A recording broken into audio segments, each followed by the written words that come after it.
তরুণের বাবা মারা গেল ঠিক যখন তরুণের বয়স ১০ বছর।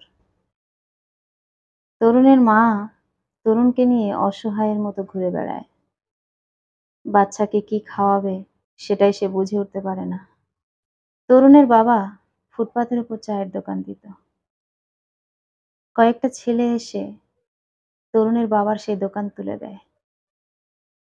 বেশ বছর ১০ হয়েছে তরুণের বাবা ওই চা দোকান থেকেই রোজগার করত। কিন্তু হঠাৎ করে ক্লাবের ছেলেরা মিলে সে দোকানটা তুলে দেয়। তরুণের বাবা তাদের হাতে পায়ে ধরেছিল। বলেছিল, এই দোকান ছাড়া আমার সংসারই চলবে না। একটা ছোট বাচ্চা আছে। কিন্তু তারা কথা শোনেনি। তারা বলেছিল, অন্য জায়গায় জায়গা খুঁজে নাও। এখানে ক্লাবের সামনে চলবে না। বহু বছর তুমি ছিলে। যখন ক্লাবের পুরানো সদস্যরা ছিল, তারা তোমাকে সহ্য করেছে। কিন্তু আমরা নতুন। আমরা ক্লাবের আশেপাশে এসব দোকান-টোকান চাই না। ভালোই ভালোই বলছি, চলে যাও। না তো খুব খারাপ হয়ে যাবে। তরুণের বাবা ভয়তে সেই দোকান তুলে দেয়। কিন্তু কোথায় সে বসবে?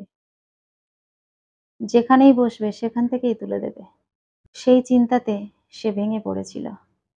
বাড়িতে এসে স্ত্রীর কাছে সব জানালো। সেও এই কথা শুনে প্রচণ্ডভাবে ভেঙে পড়েছিল। কিন্তু তরুণের বাবা এই ধাক্কাটা সহ্য করতে পারেনি। একটা বাচ্চা আছে ১০ বছরের, স্ত্রী আছে। এই ভেবে ভেবে ঘুমের মধ্যে হার্ট অ্যাটাক করে। মুহূর্তের মধ্যে তরুণের মায়ের চোখের সামনে সবকিছু যেন অন্ধকার হয়ে গেল। তরুণ এখন ১৫ বছরের। ৫টা বছর সে খুব কষ্ট করেছে মায়ের সাথে। পাড়ার এক দাদা বলল, চল সোনার কাজ করবি আমার সঙ্গে। তরুণ এসে তরুণের মাকে জানালো। তরুণের মা খুব ভয় পেয়ে গেল। যে নিয়ে যাবে বলেছে তার সাথে তরুণের মা কথা বলল। বলল, বাবা তুই ওকে যে নিয়ে যাবি বলেছিস, আমার ওই একটা মাত্র ছেলে, কতদূর নিয়ে যাবি তুই? এখান থেকে যাতায়াত করা যাবে না? সে বলেছিল, না কাকিমা, এখান থেকে হবে না, রাজস্থানে। রাজস্থানে কি আর যাতায়াত করা যায়? সেখানে গিয়ে থাকতে হবে। আর মাসে মাসে তোমাকে টাকা পাঠাবে। তরুণ তো শুনে লাফাতে শুরু করলো। হ্যাঁ মা, আমি যাব। আমি গেলে তো রোজগার হবে। আমাদের খাওয়া দাওয়া ভালো হবে। তুমিও খুব ভালো থাকবে। বায়না করতে করতে মাকে ঠিক রাজি করিয়ে নিল।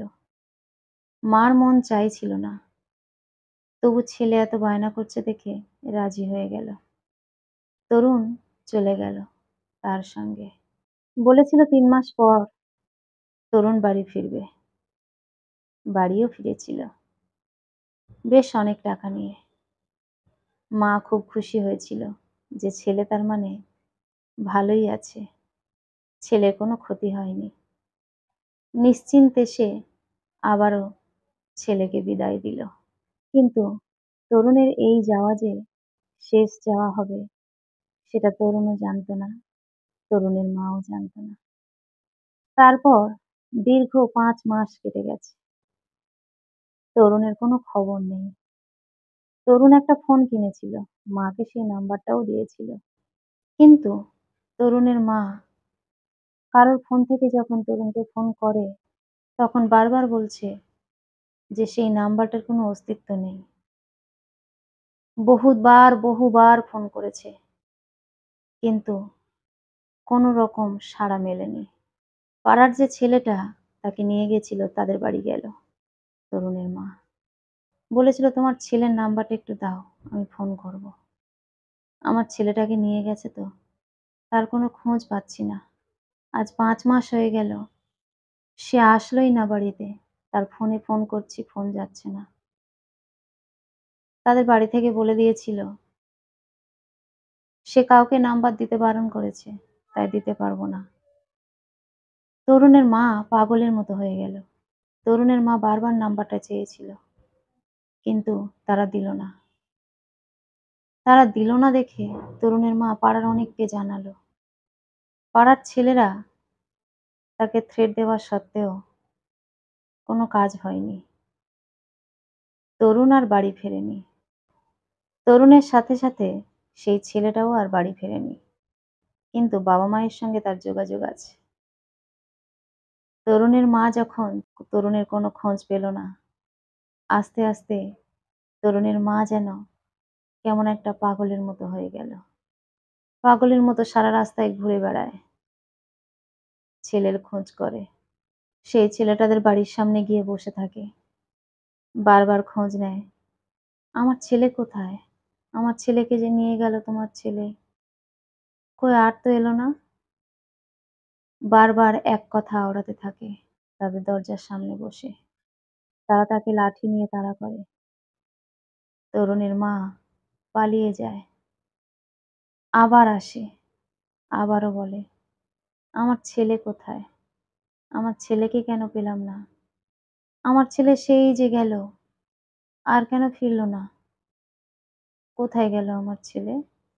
কত টাকা এনেছিল, আমাকে দিয়েছিল। আমাকে ফোন নাম্বারও দিয়েছিল।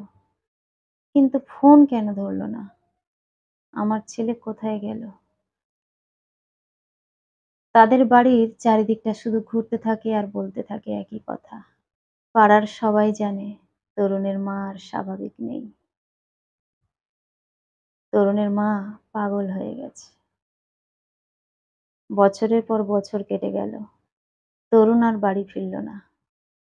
তরুণের মায়ের আর দেখার মতো অবস্থা নেই। মানুষটা আস্তে আস্তে মৃত্যুর দিকে এগিয়ে যাচ্ছে। স্বামীটা চলে যাওয়ার পরও ছেলেটাকে নিয়ে অনেক স্বপ্ন দেখেছিল।